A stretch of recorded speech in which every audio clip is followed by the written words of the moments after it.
Hello hi, నేను మీ తిరుమల అండి. ఇవాళ ఇంకో స్టైల్ నెల్లూరు చేపల పులుసుతో మేము ముందుకు వచ్చాను. ఇది 2 కిలోలు రూప్ చంద్ అంటారు కదా, ఆ చేప కడిగి శుభ్రం చేయించి పెట్టాను.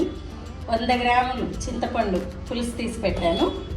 2 ఆనియన్స్, ఒక మామిడికాయ, కొంచెం కరివేపాకు, వెల్లుల్లి పౌడర్లోకి 5-6 పచ్చిమిర్చి చేపల పులుసులోకి రెడీ చేసుకున్నాం. స్టార్ట్ చేద్దాం. 1/2 స్పూను మెంతులు, 1/2 స్పూన్ ఆవాలు, కొంచెం ధనియాలు, కొంచెం జీలకర్ర, 5-6 మిరియాల గింజలు.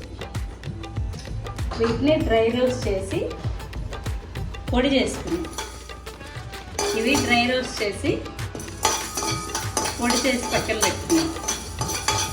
ఇది మంచి అరోమా వస్తుందండి. చేపల పులుసు చాలా చాలా బాగుంటుంది. మన పెద్దవాళ్ళు చేసేటప్పుడు ఇలానే చేసేవాళ్ళు. ఆ నీసు వాసన అది లేకుండా ఉంటుంది. 4 ఇళ్ళు అవతలకి వస్తుందండి ఈ చేపల పులుసు స్మెల్. ఎమ్మీగా ఉంటుంది. ఇది ఒక 3 నిమిషాలు అయితే సరిపోతాయి.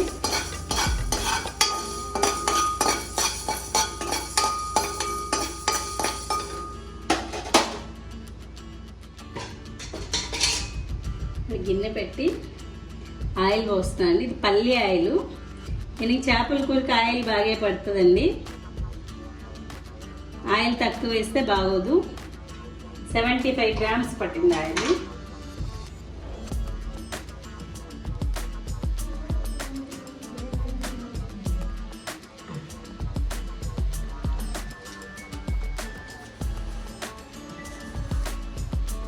కొంచెం సేపు ఆయిల్ బాగా వేడవ్వాలి.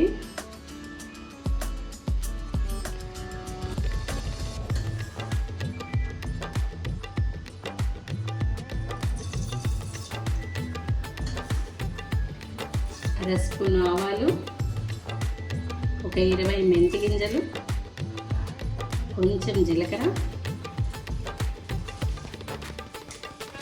ఒక 2 కట్ చేసుకుని ఎండుమిర్చి వేసి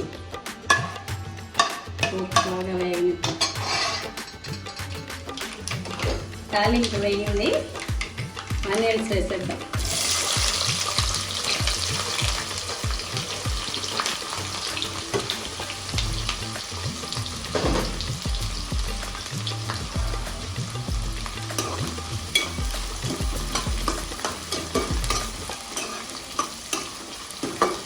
మొన్న ఒకరు కామెంట్ చేశారు, ఎంత చింతపండు, ఎన్ని గ్రాములు కారము అన్నీ చెప్పమని అడిగారు. ఈరోజు అలాగే చెప్తానండి. కరెక్ట్గా ఇది 2 కిలోల చేప, 100 గ్రామ్స్ పడుతుంది ఇంట్లోకి చింతపండు. కానీ నాన్ వెజ్లో ఉప్పు కారం అనుకుంటే అవ్వదండి. ఖచ్చితంగా వీటికి ఎక్కువే కావాలి. అదొకసారి గమనించుకోండి.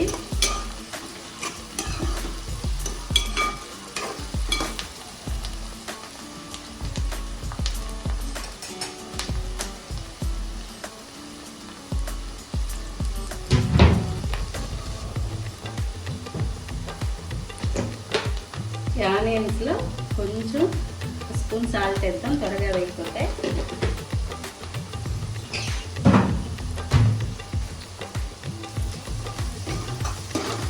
మనం ఈ ఆనియన్స్ ఫ్రై చేసేటప్పుడు సాల్ట్ వేసుకుంటాం కదండి, అది గమనించుకొని వేసుకోవాలి కర్రీస్లో. మళ్ళీ లేకపోతే అది ఇది అయిందనుకోండి, డబుల్ సాల్ట్ అయిపోతుంది.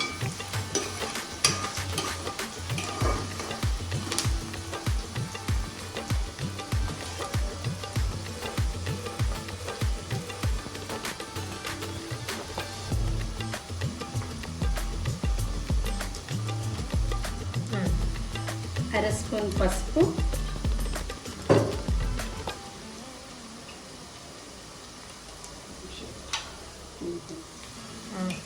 ఇది టీ స్పూన్ అండి.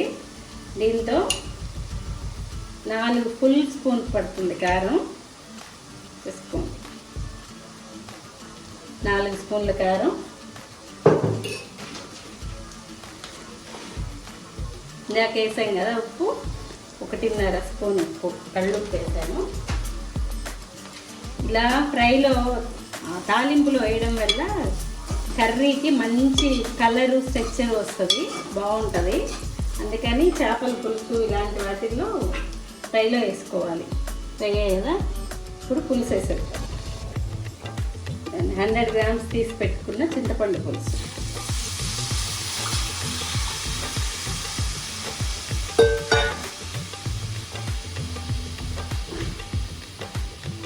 కట్ చేసుకుని పచ్చిమిర్చి,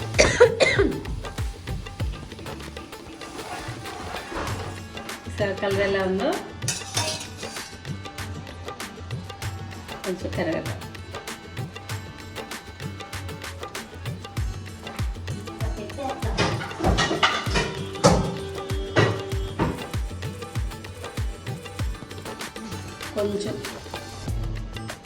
కొంచెం ఉడికిన తర్వాత చేప ముక్కలు వేసేద్దాం.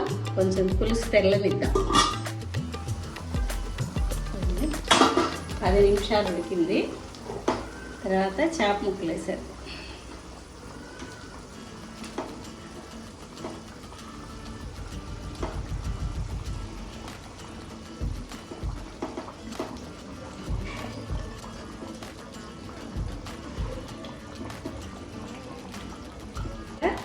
ఈ స్టేజ్లో కొంచెం ఒకసారి ఉప్పు కారం అన్నీ సరిపోయినాయో లేదో ఒకసారి చూసుకొని మూత పెట్టేద్దాం. నాకైతే కరెక్ట్గా సరిపోయాయి. మూత పెట్టేద్దాం. చూడండి, మనం వేయించుకున్న ఆవాలు, జీలకర్ర, మెంతులు, ధనియాలు, మిరియాలు పొడి చేద్దాం మిక్సీలో. దాంట్లోకి 4 వెల్లుల్లిపాయలు,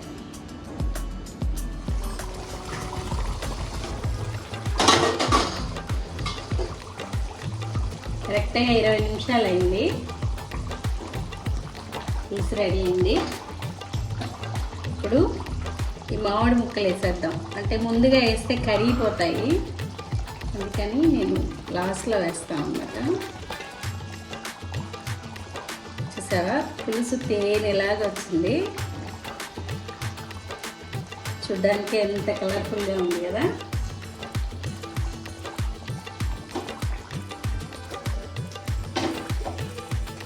కరెక్ట్గా 5 నిమిషాలకు మెత్తబడిపోతాయి. మనం పొడి చేసి పెట్టుకున్నాం కదా, ఆ పొడి కూడా వేసేస్తాను. వెల్లుల్లి వేసాం కదండి, అందుకని ఇది ముద్దగా వస్తుంది.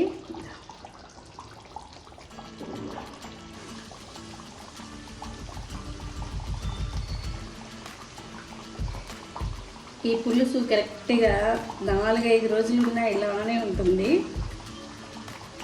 చూడండి, చూడడానికి కూడా తేనెలాగా వచ్చింది కదా.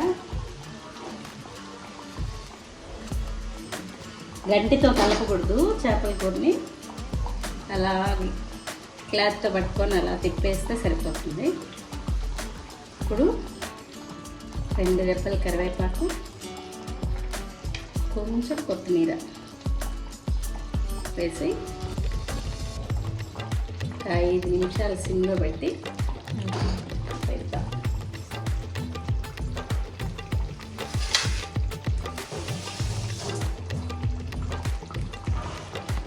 ఇది రాగి సంగటి, జొన్న సంగటిలోకి కూడా ఎమ్మీగా ఉంటుంది. వైట్ రైస్లోకి అయితే ఇంక చెప్పనవసరం లేదు కదా. అందరూ ట్రై చేసి టేస్ట్ చేయండి.